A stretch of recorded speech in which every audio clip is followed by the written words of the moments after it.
कहो कि लोगों आओ मैं तुम्हें वो चीजें पढ़कर सुनाऊं जो तुम्हारे परवरदिगार ने तुम पर हराम कर दी हैं।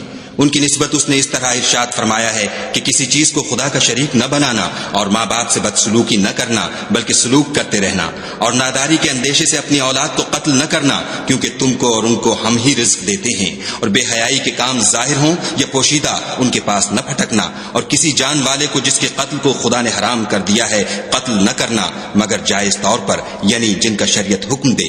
इन बातों की वो तुम्हें ताकीद करता है ताकि तुम समझो।